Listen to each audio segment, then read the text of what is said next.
Hi, everyone. I'm Logan Medish, your host of the High Caliber History Podcast. And my guest today is the curator of the world's largest privately held firearms collection. Make sure you give us a like or a review when you're done with this episode and share it with someone who you think might enjoy it as well. And now, let's get into the episode. Hi, everyone. My name is Logan Medish. I'm the host of the High Caliber History Podcast, and my guest today is my good friend, Jason Schubert. He's been the curator of the J.M. Davis Arms and Historical Museum in Claremore, Oklahoma since 2006.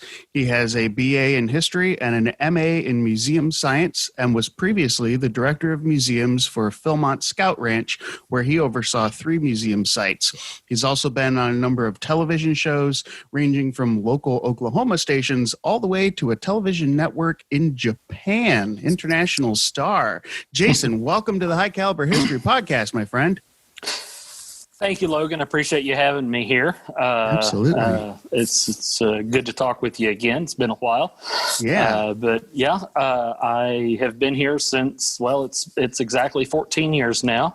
Well, happy anniversary. Thank you very much. It's been a lot of fun, a lot of neat things to see. And as we like to say here, we are the largest privately held collection of firearms in the world.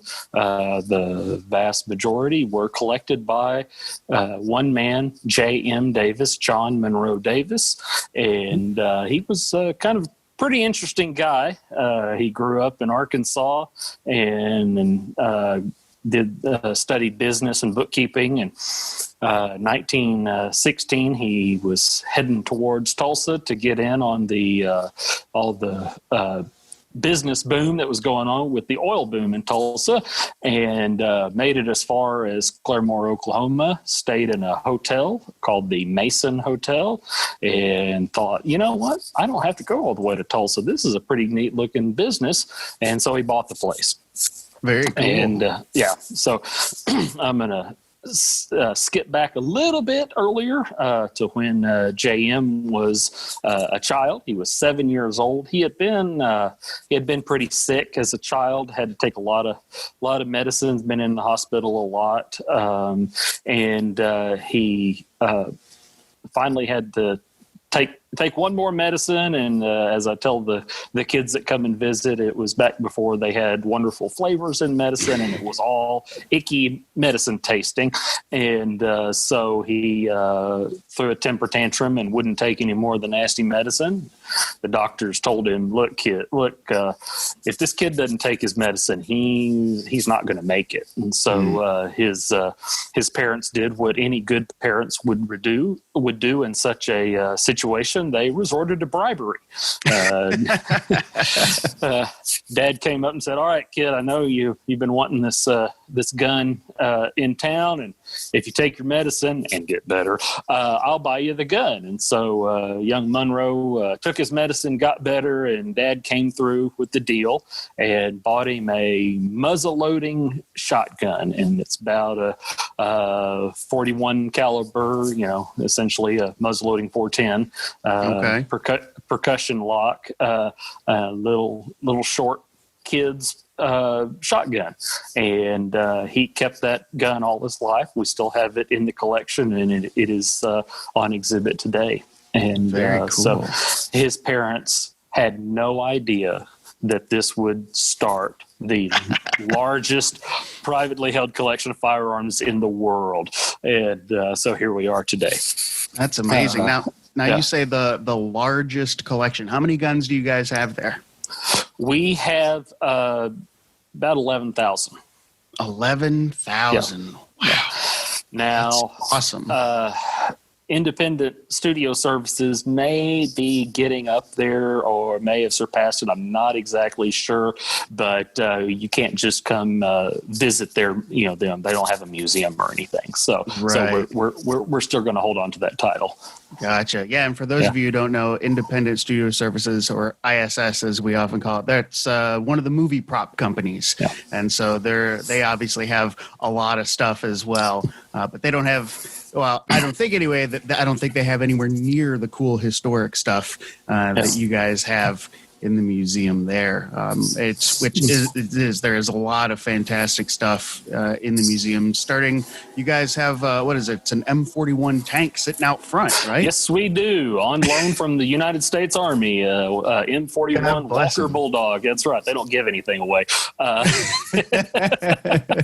Yeah, it's a permanent long-term loan.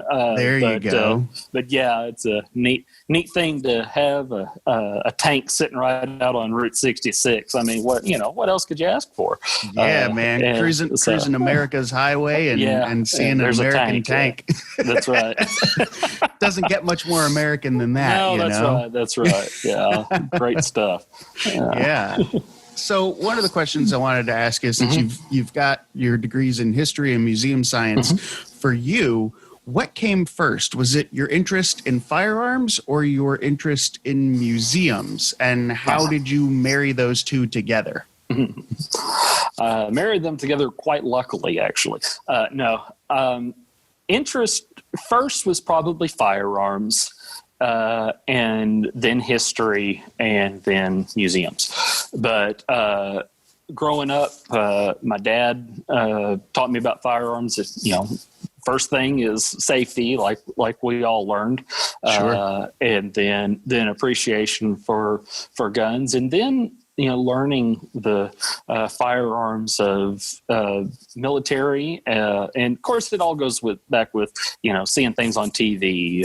What is that thing? Well, son, that's it. And right. And so appreciating history, whether it's from starting off with a war movie or a Western, or what have you, even seeing the prop guns in Star Wars. Yeah.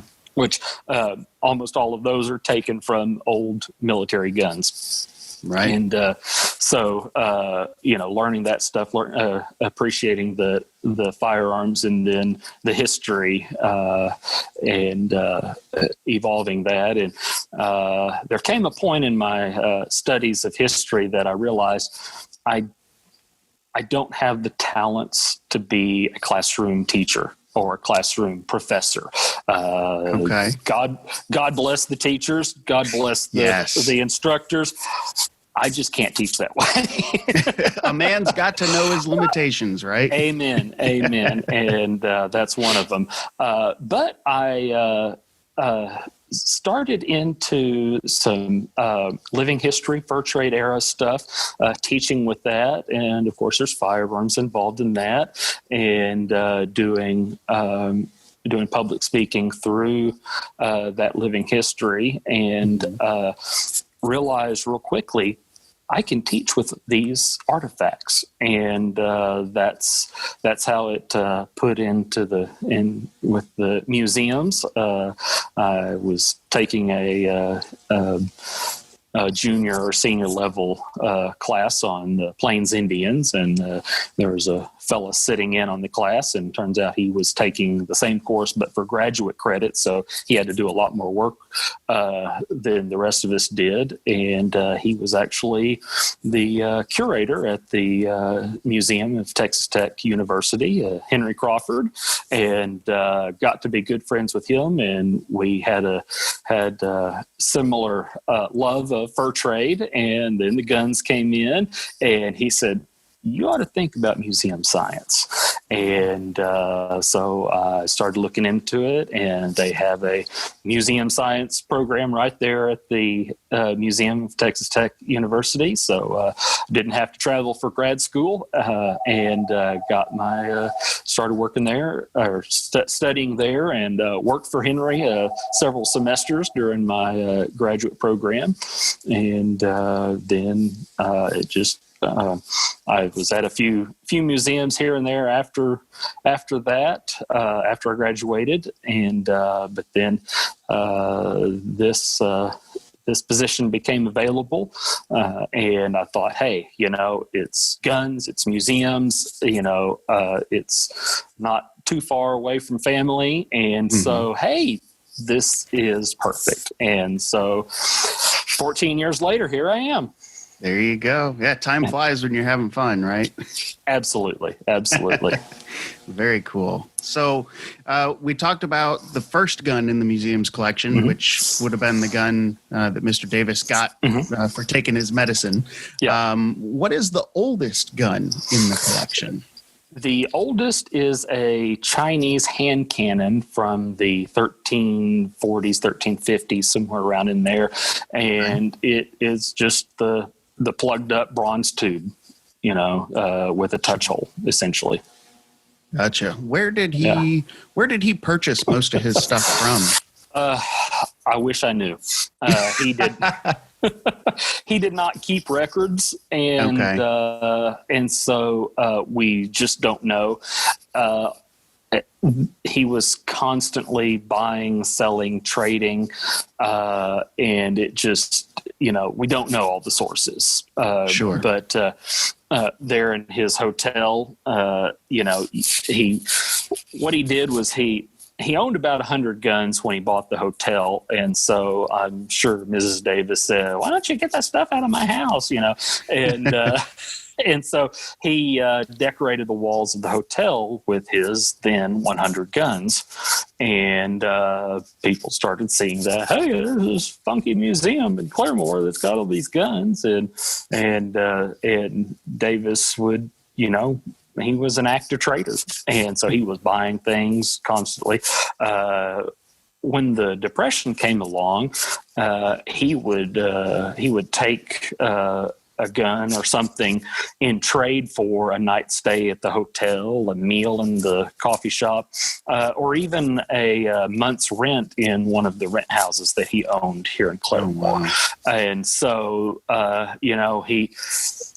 he wasn't a native Oklahoman, but he realized too many Oklahomans were leaving the state and heading west to pick peaches in California. And, it just, we couldn't empty the state.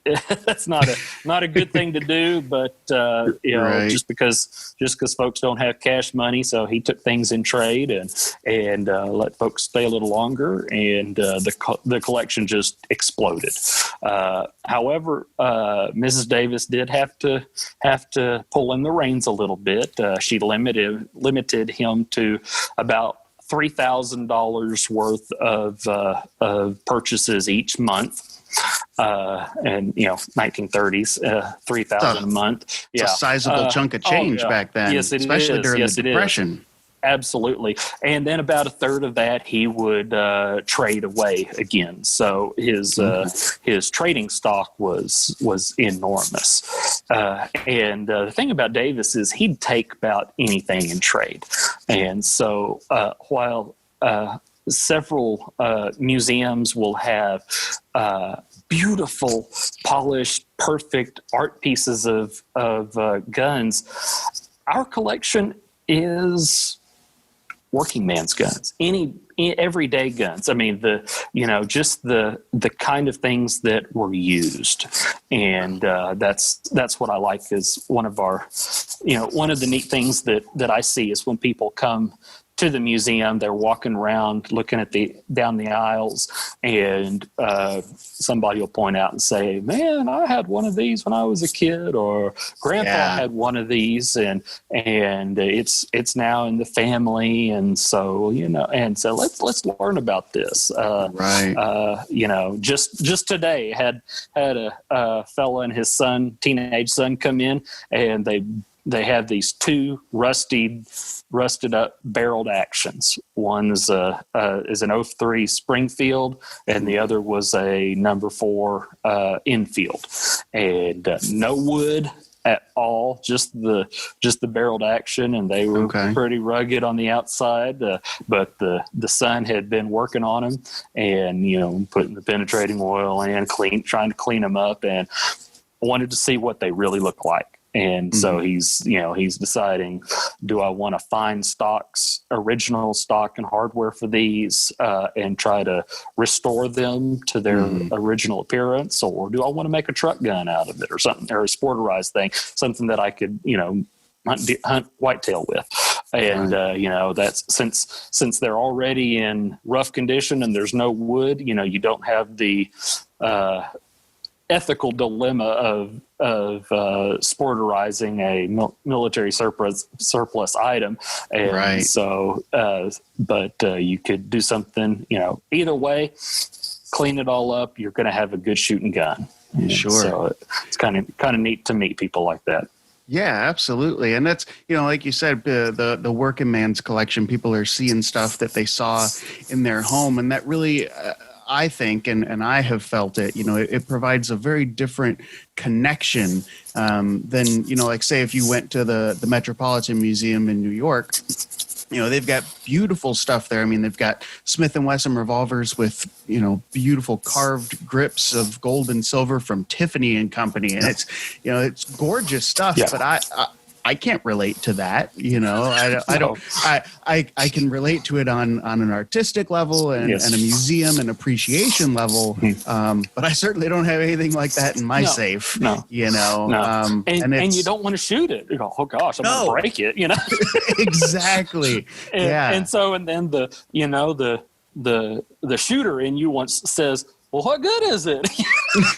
Right. Like, exactly. I want to go shoot that thing, Yeah. Right. Yeah. There's a time and a place for a safe clean.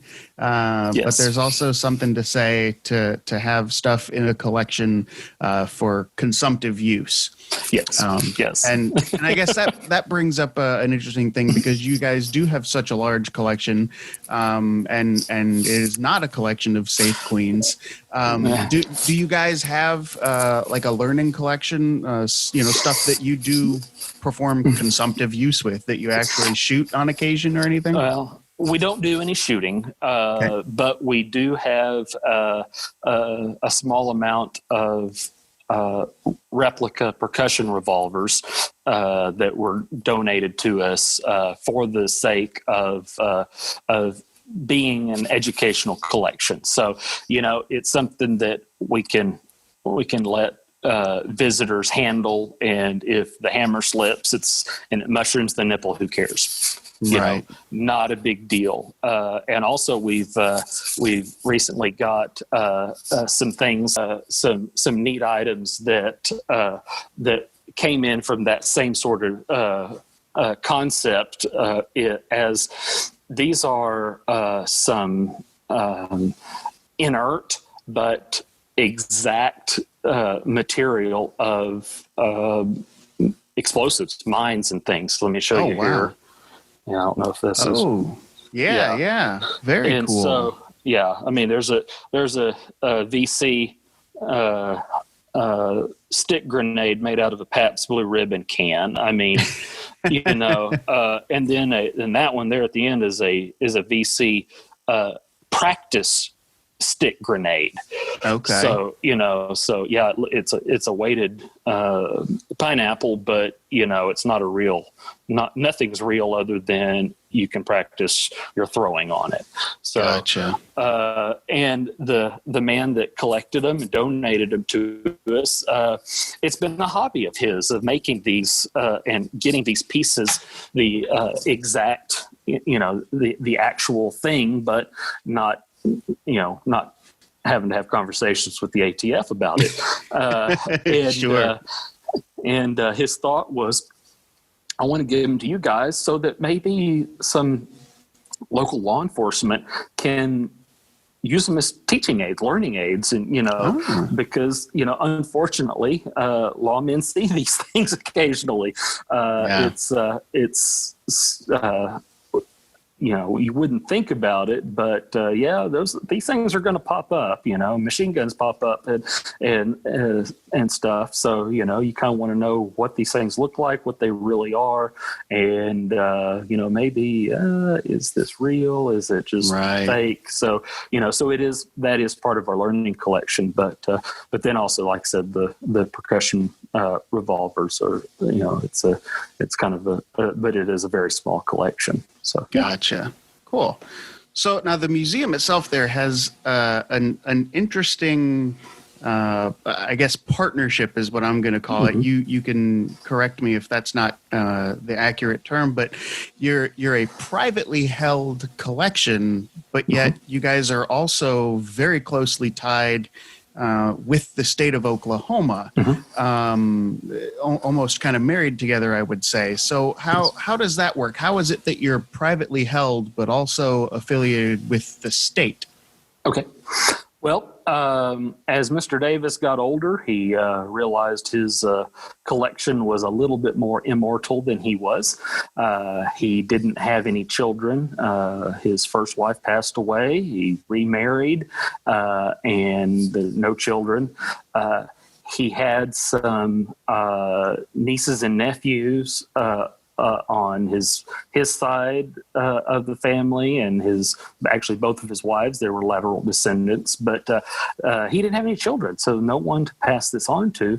And he had offers made to him to sell this or sell parts of it, break up the collection, but he didn't want that to happen.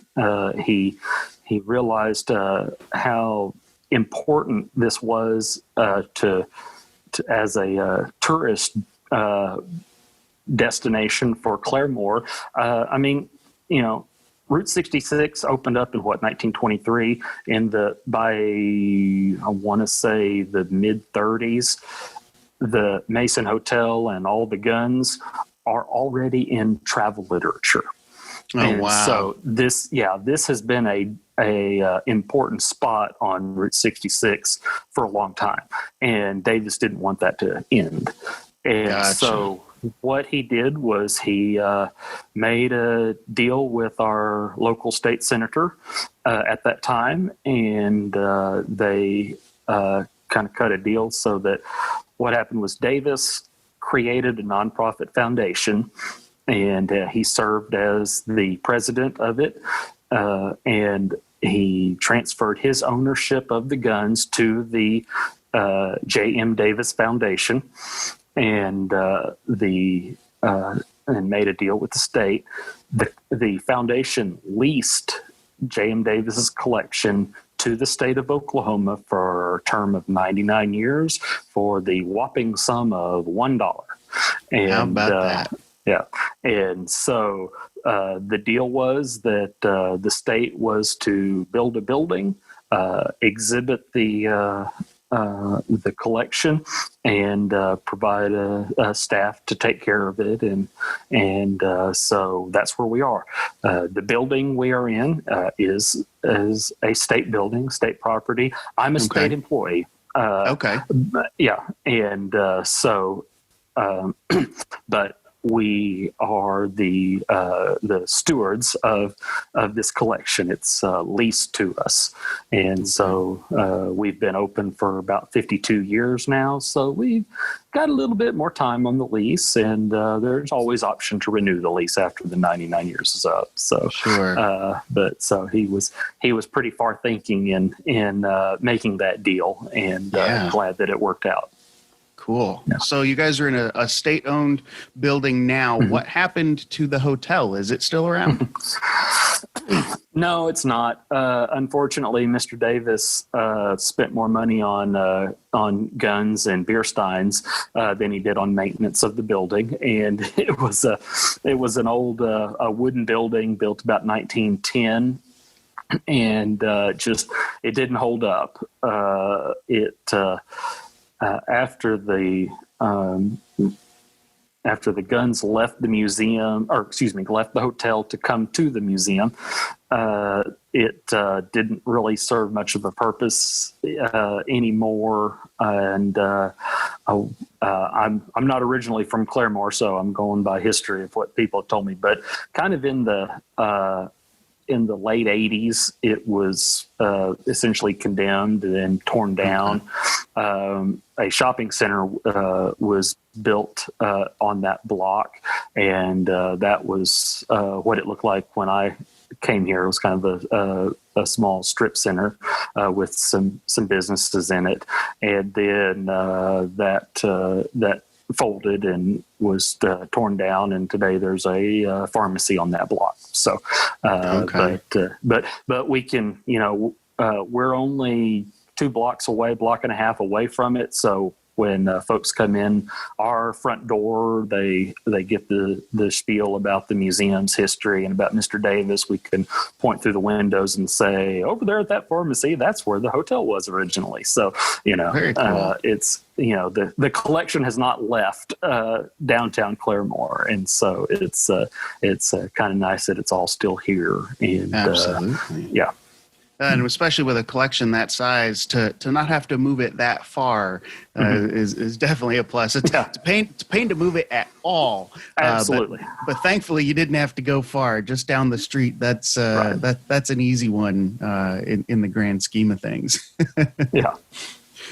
So you mentioned that there is a new exhibit getting ready to open up at the museum. Yep. Tell us a little bit about that. Well, I've had had kind of a one-case exhibit up on the attempts to circumvent the Roland White patent, and I know you and I have talked about it's one of our favorite topics, and it's it's one of those things that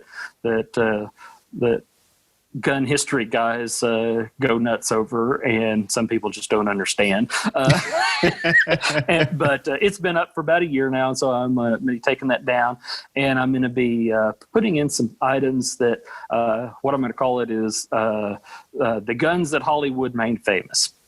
And so unfortunately, we don't have any actual this gun was in this movie. What it is this is the kind of gun that was in this role. And so, of course, Walter PPK, James Bond, the Frankie Spaz 12, Jurassic Park, and the Desert Eagle, every Arnold Schwarzenegger movie.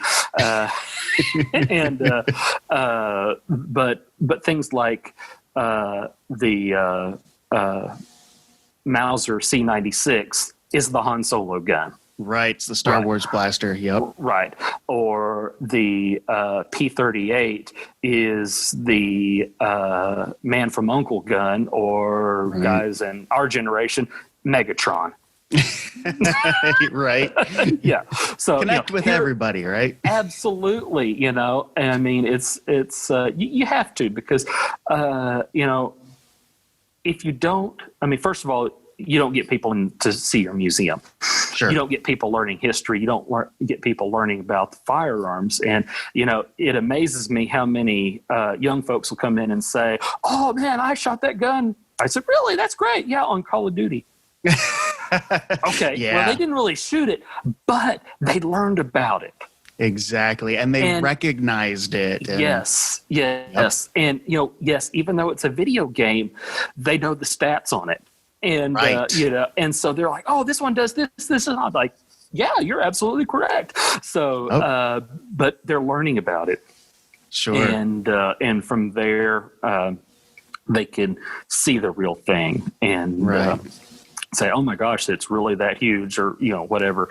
And so that's kind of what I'm doing with this and the movie guns. Going to be putting a Webley Fosbury revolver out for the old film noir Maltese Falcon fans. And I love that gun. Oh, absolutely. Absolutely. And, it's like, I've heard it said that this was a solution to a problem that nobody asked, a question nobody asked.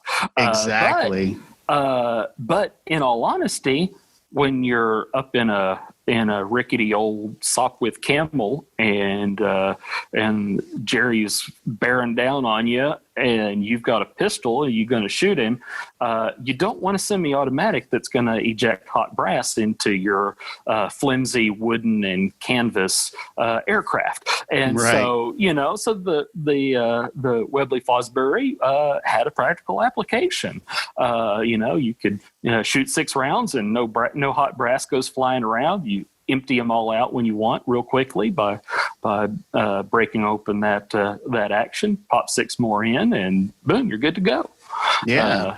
But then, you look at, Humphrey Bogart and say, the old Webley Fosbury, they don't make them anymore. So, okay, well, what the heck does it look like? And then you see one and you're like, oh, okay, that's strange, but pretty cool. Exactly. And then, the Fosbury's strange but cool. And then the Fosbury starts to look rather normal if you compare it to the Mateba, which is the other semi-automatic revolver. And, then you look at them side by side and you go, the Fosbury doesn't look so strange anymore. No. Yeah.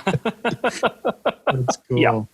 Right. Well, that's cool. Yeah. So that exhibit will be opening up sometime after the first of the year, or? Yes.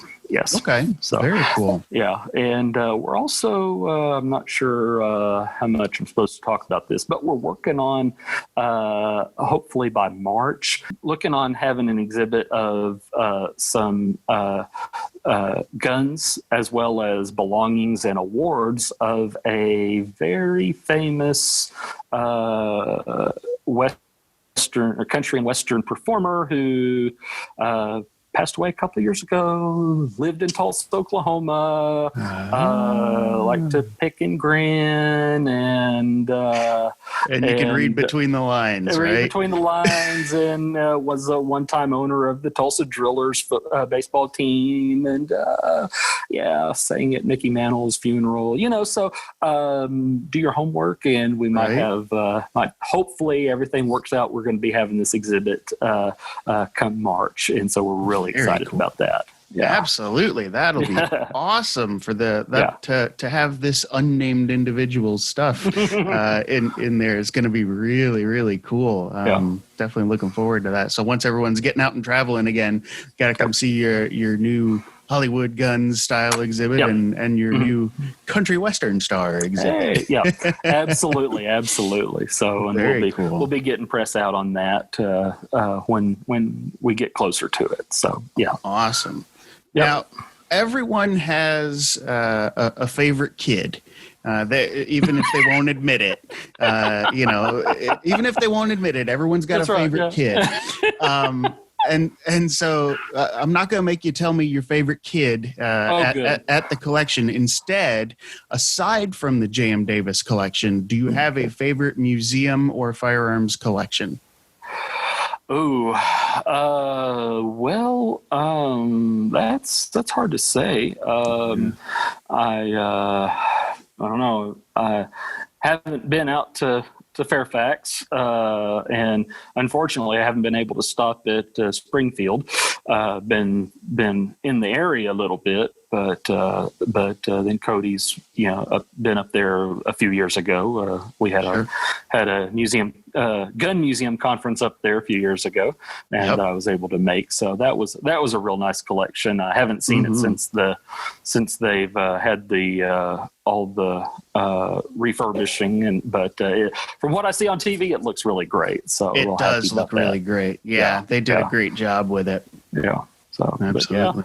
But as far as like a favorite gun here in this collection, I like weird things, and one of my favorites has always been that little marble game getter. Oh, and, and I can't. I don't know why it's just a funky little gun. It's kind of cool. It folds up in your back. Maybe it's the Transformer James Bond thing that I grew up on.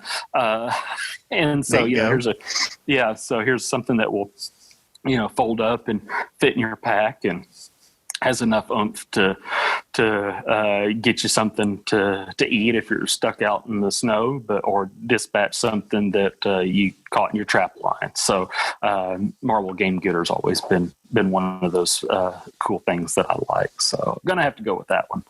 Good, that's a good choice. I like that one. And then one more big question, and this one's probably going to be a little bit harder, but I ask everyone on the podcast this question. Okay.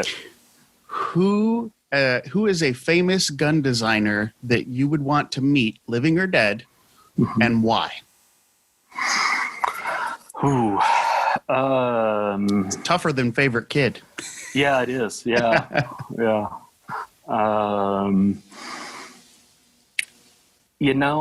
I'm going to have to say Mikhail Kalashnikov. Okay. I'd like to talk with him. There's so many stories about what about him figuring out the AK-47. I'd like to see, is it real or is it propaganda? You know, he was laid up in bed after the end of the Great War, and was tinkering with things and made the gun for the motherland.